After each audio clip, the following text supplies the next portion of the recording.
এখন আমরা খ নাম্বার প্রশ্নটি সমাধান করার চেষ্টা করি। খ নাম্বারে কি আছে? খ নাম্বারে আছে 97.17 ভাগ 0.0123। তো এদেরকে আমরা যেহেতু ভাজক দশমিক আকার আছে আমরা উপর নিচ করে ভাগ করব। তো উপর নিচ করে পূর্ণ সংখ্যা লিখি, পূর্ণ সংখ্যা আকারে লিখবো আমরা এদেরকে 7, নিচে হবে 1 2 3। তারপরে আমরা গুণন চিহ্ন দেব। উপরের সংখ্যা উপরের দশমিকের ঘরগুলো নিচের সাথে গুণ হবে, আর নিচের দশমিকের ঘরগুলো উপরের পূর্ণ সংখ্যার সাথে গুণ হবে। দশমিকের জন্য আমরা 1 লিখব। নিচে আমাদের দশমিকের পরে ঘর আছে 1 2 3 4টি, তো 4টি ঘর লিখলাম, 4টি শূন্য। আর উপরে আছে দশমিকের পর 2টি ঘর, তো আমরা লিখি। লেখার পরে 0 0 কাটা যায়। এখন আমাদের উপরে থাকে কত? 100। এরপর এদিকে থাকে পূর্ণ সংখ্যা 971717। তো আমরা লিখি 9717 0 0, শূন্যগুলো এই 100 এর সাথে গুণ হয়ে যাবে। তারপরে নিচে হবে 1 2 3, মানে 123। তো 123কে আমরা এখন উপরের সংখ্যার সাথে ভাগ করব। তো 9 7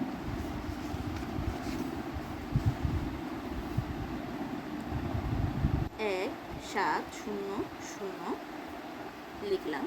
এরপর আমরা দেখছি এখানে 3 ঘর আছে, তো 3 ঘর আমরা লিখি।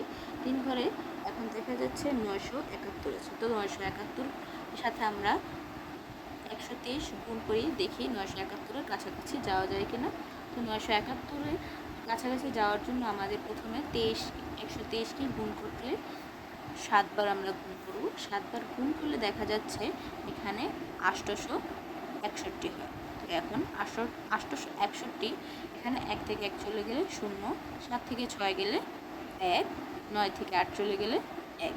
বিয়োগ করার পরে দেখা যাচ্ছে 110, আর এখানে আমার 123 হচ্ছে। তো আমরা উপর থেকে একটি 7 নামাবো, নামানোর পরে এখানে হয়েছে 1107। তো 1107 আর কে আমি এখন 123 দিয়ে গুণ করলে দেখা যাচ্ছে, গুণ করি, 9 বার গুণ করা যায়। 9 বার গুণ করলে আমাদের গুণফল হবে 1107।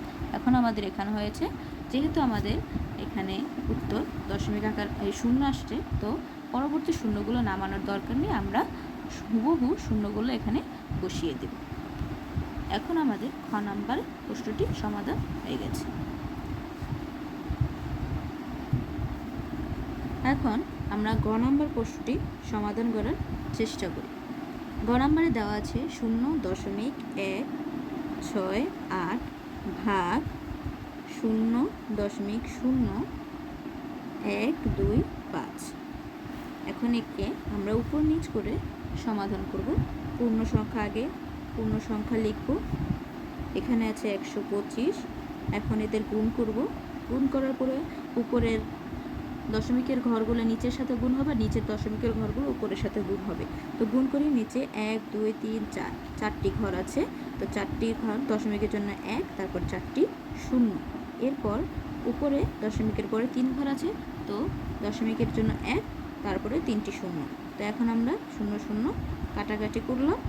তারপরে আমরা লিখব এখানে 10 আছে আর 125, এদের মধ্যে কমন যায় 5। উভয় পক্ষকে 5 দিয়ে আমরা ভাগ করতে পারি, কাটাকাটি করতে পারি। তো এখানে হবে 2, এখানে হবে কত? এখানে হবে 25। এই 25 আর উপরে আছে আমার কত? এখানে কাটাকাটি যায় না। তো আমরা উপরে এই 168কে 2 দিয়ে গুণ করি। 8 দুগুণে 16, 6 হাতে থাকে 1, 6 দুগুণে 12, 1 13, 3 হাতে থাকে 1, 2 একে 2 আর 3। তারপরে নিচে 25। এখন উপরের সংখ্যাটি বড়, নিচের সংখ্যাটি ছোট, তাই আমরা ভাগ করি 3 3 6। তারপরে লিখব 33, 2 ঘর নিব। তো 33-এর ভিতরে 25 ভাগ করলে হয় একবার যায়, তো আমরা লিখি 25। এখানে যেহেতু নিচেরটা বড় সংখ্যা উপরেরটা ছোট সংখ্যা, আমরা লিখব 13। এক নিব সামনে থেকে। তো এক নেওয়ার পরে হয়েছে 13, 13 থেকে 5 চলে গেলে থাকে 8, আর ওই এক নেওয়ার কারণে এখানে 2 হয়ে গেছে, এখন 2 থেকে 2 চলে গেলে 0। তো আমরা এখানে 6 নামাবো। এখন 6 নামানোর কারণে 6 নামানোর পরে এখন আমরা দেখব 25-এ গুণ করি, গুণ করলে দেখা যায় 3 বার 25 গুণ করার পরে 75 হয়। তো 6 থেকে 5 চলে গেলে 1 এবং 8 থেকে 7 চলে গেলে 1। এখন 11, যেহেতু আমাদের ভাগ শেষ 11 আসছে, আমরা কি করব, একটি শূন্য নামাবো। এখানে শূন্য নামানোর জন্য এখানে একটা দশমিক হবে, দশমিক হওয়ার পরে দেখা যাচ্ছে 25 4 বার গুণ করলে 100 হয়। এখন আমাদের আবারও ভাগশেষ 10 থাকে। এই 10টাকে আবার কি করা যায়, আবার একটি শূন্য নেওয়া যায় 10-এর সাথে। এখন এই শূন্যটা উপর থেকে নামালে, কারণ এখানে আমরা দশমিক নিয়েছি, এখন যতবারই শূন্য নেই কোনো দশমিক দ্বিতীয়বার দেওয়ার প্রয়োজন নেই। তো আমরা 100-র ভিতরে 25 4 বার চাই, আমাদের ভাগশেষ হবে 0 আর ভাগফল হবে 13.44। আশা করছি অঙ্কটি তোমরা সবাই বুঝেছো।